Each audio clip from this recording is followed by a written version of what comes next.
Good afternoon, everybody. Welcome to Talking Real Estate with Champions Real Estate Team here at Berkshire Hathaway Home Services Ambassador Real Estate Company. My name is Mark Wehner II, Team Real Estate here, or Team Leader here.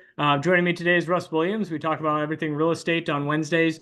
Give you a rundown on what's gone on in the real estate market over the last 7 days. Jump in with a quick tip. So, quick tip today, as we're kind of getting this colder weather, one thing I just kind of think about, and you hear sometimes in the news, unfortunately, is carbon monoxide poisonings and things like that. So it's that odorless, tasteless gas you can't smell, you can't, sense it by any means. But you can get a very inexpensive carbon monoxide detector, basically any of your home supply stores, basically, or Lowe's, Home Depot, Menards, Walmart, any of those things. You can get the dual, which they are smoke and carbon monoxide detectors. So if you haven't changed those out, this is the time of year that people start using more space heaters. If they get into propane heaters, if they bring those in the house, which isn't advised, obviously that's where those carbon monoxide gas can come from, or your furnaces or things like that, that maybe you have a cracked heat exchanger in the furnace that you don't even know about that could be leaking that carbon monoxide gas into the house. So that's just one thing. One, check if it's battery operated, make sure the batteries are changed. You always tell people to change their smoke detector batteries,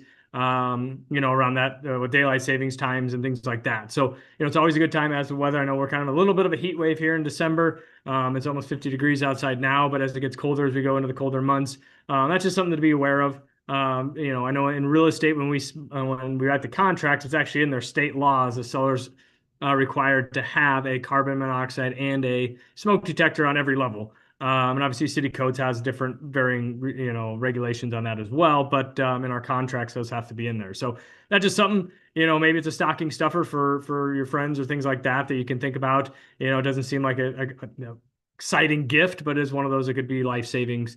In that potential chance that you need it. So it's always better to have it and not need it than need it and not have it. But yeah, that's just something, especially even if you're a landlord, if you own properties, make sure you got the carbon monoxide detectors in your houses as well. Make sure they're plugged in, and that your tenant maybe didn't unplug that thing in to plug in a light, and just didn't think anything. Well, what is this? You don't know what you don't know. So just make sure that those things are, that your residents at your properties, if you are a landlord or a property owner, that they know exactly what those things are for. Just that education, simple things like that. But all right, let's rock and roll. Get in what's going on in the real estate market here in the last 7 days. Let me pull it up as we get in here. So obviously, a week before Christmas, we got 453 new listings went live over the last 7 days. 291 of those went under contract, which is pretty healthy for this time of the time of year. We had just under 400 happy new homeowners over the last 7 days. So 30,000 foot view here. Keep it rolling. There we go. There it is. Make this a little bit bigger so you guys can see it. All right, so we had just over 4,000 homes in the Omaha and Lincoln metro area. 2,200, just almost 2,250 homes in the Douglas and Sarpy County area, and then existing homes in that Douglas Sarpy County area is 1,226, and then 1,020 is that new construction. So new construction numbers ticking up just a little bit because we're seeing some houses go in the ground, some spec homes. So those are ready kind of as you get to the springtime. So I have a client, I was actually at their house today. They're in the process of building a house, and there's two houses that kind of started at the same time. Like, well, why is our house going, crazy gangbusters and almost, getting framed up? Everything's almost done there. And that other one's kind of sitting in that, foundation stage. And I was like, well, one's probably a spec home. The other one, behind you is probably the spec home, which it is. And I go, they'll slow play that one, and build that out as the inventory as they need it. And they have someone that's interested in that area. Then they can ramp up that speed on that, or if they'll just keep moving along that process and they'll just build it out full. But if somebody wanted to make changes on that, so that's why we see that number tick up a little bit in the winter months a little bit. So they have some inventory coming into the spring months that they have there. They're not going to go gangbusters, because some builders don't want to have that overhead out there, but some builders do. So that's basically what we're looking at on those numbers. So months of inventory, about three and a half months supply of inventory. Just had a mastermind meeting on Monday with about another 12 or 15 other Berkshire Hathaway agents that we meet once a month talking about the real estate market. We're starting to see a little bit of showings pick up. Obviously, the weather got a little bit nicer. I know one of our listings that we just had just went pending, went under contract on Monday. And we're not seeing a whole lot of showings, but the thing is those buyers that are out there are the serious buyers. So, in this house that we just went pending, when we put it on the market, I looked and saw what the showing activity was of the other homes using the same showing service that I do. And there was only like 6 total showings in the last 30 days. So as a seller, you're like, oh my goodness, that's not a lot. Well, that isn't, but those are six serious buyers that are ready to rock and roll. And the thing with that is you've got to price that home properly. Um, and we came out of the gate, just in that listing that we had a little bit higher just to test the market. We reduced it, and then ultimately we get it under contract. So, that's some things you can kind of try to test that market, but that home stayed on the market almost, about just under 30 days. So it went on the market, I think, right on my birthday. So November 13th last, basically a month ago. So it was on for about 30 days. So we tried the market, and it's just a matter of where you're at and talking that through and having a game plan. And we talked about that before we even listed. Hey, we could try it here, but inevitably it's probably going to be in this wheelhouse is where it's going to sell. And sure enough, we brought it down, and that's where those buyers saw that value, and the condition and everything. It was a great house, and they're getting a great house, and everyone's happy in that manner. But you can try it a little bit. But if you want, it just depends on everybody's what play in the playbook they want to run. You guys heard me use that a lot in that marketplace. But that's what we talked about. Same thing in our mastermind group was basically that same sentiment. Is there's an agent that she's had her house on the market since I think April of last year of one of these houses, and she's like was on the market, got off the market, went under contract, came back on the market, and so there's some different houses out there, and just even negotiations on those in this time of year too. So a lot of different variables to play. So that's why we love chatting with any of our clients and coach them up, whether they list now, list in the spring, buy now, buy in the spring. There's pros and cons on both sides of the coin. Obviously there's different defenses. You run against different offenses, to better your chances. So that's basically what we do here. So if we're looking to buy a house, obviously we got to get in touch here with Russ Williams over at Williams Mortgage. So how are we doing today, Russ? What doing pretty well, Mark. I really appreciate your quick tip for this. I happen to know some folks that passed away from carbon monoxide poisoning, so it's something you want to take seriously. Somewhere in the range of 400 to 500 people die a year from it, so be sure that you are protected. As far as the mortgage market goes, we are continuing to see some weakness in jobs. Just this week, we had the non-farm payroll report released by the Bureau of Labor Statistics that came in weaker than expected.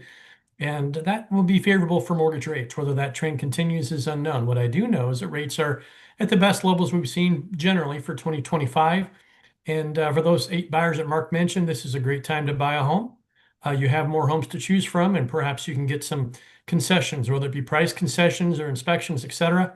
But mortgage rates are continuing to show a little bit of sign of improvement. There's no guarantee how long that will last or how far that will go, because as we all know, it's a crazy world. So having said that, as we approach the new year, we'll start to see in January and February whether or not there are new programs that may come out to support or subsidize low income and first-time home buyers. We don't know what those might look like other than the standard NIFA, in the case of Iowa, IFA, and some of the special programs that are offered through Fannie Mae, Freddie Mac, and FHA. So I'd encourage you to get out there. This is a great time to buy a home.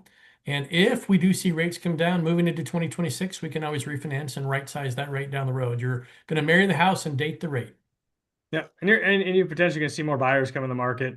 I know we talked a little bit last week about quantitative easing as they're kind of injecting. They have different terms of what they want to call it, but when the Fed's making some actions on buying, mortgage-backed securities, that's injecting more money in the market, which in turn can potentially bring some of those rates down lower. And people that are educated are going to see those road signs, I guess, of what's coming up ahead. And some people are going to maybe jump ahead of the curve or go, hey, if I can get a rate now at 6%, 6.25%, and maybe by the middle of the year, end of the year next year, maybe it's lower, maybe it's not, but you still are able to capitalize on buying that house at today's price and not necessarily, the spring market's price or even summer market's price if you're in that process to buy. So we always talk about when's the right time to buy a house. It's when you're ready. It's when your finances are in order, when you got your savings, your emergency funds, all that stuff. And that's stuff we talk to you about. We want to coach you to say, I don't want anyone to go buy a house and then regret buying it and go, oh my gosh, I can't afford the house payment. What's the taxes going to be? We didn't factor in what insurance is going to be, and so those are all things that we talk about going through it. And if now's the right time to buy, awesome. Great. Let's jump in it before all the buyers get in there. If we got to wait a couple months, great. And then some people have that same notion of like, well, we want to save up some more money. We want to save up some more money to buy a house. Well, for every $1,000 you save, it's only going to save you about $5 to $6 a month on a house payment. So you want to save $5,000 extra, it's going to maybe save you $25 to $30 a month on your house payment. That's literally going, for my family just to go to Jimmy John's. We went to Jimmy John's the other day, and it's like 5 kids, not five kids, geez, five of us total, not five kids, goodness sakes. But yeah, it was like $50, and that's $5,000 in a savings, on your monthly payment. So it's one of those things that, you go get some deli meat at the grocery store and make your own Jimmy John sandwiches for, half the price. So there's those little things that people like, they don't know what they don't know. And buyers get, hey, I need to save up a bunch of money, which is, yes, it's fantastic. You want to have an emergency fund, but do you need to save up for a down payment?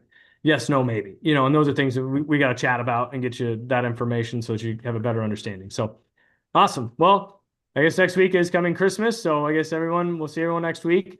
And hopefully got all your Christmas shopping done. So, but anyways, take care. If you need anything, give us a holler.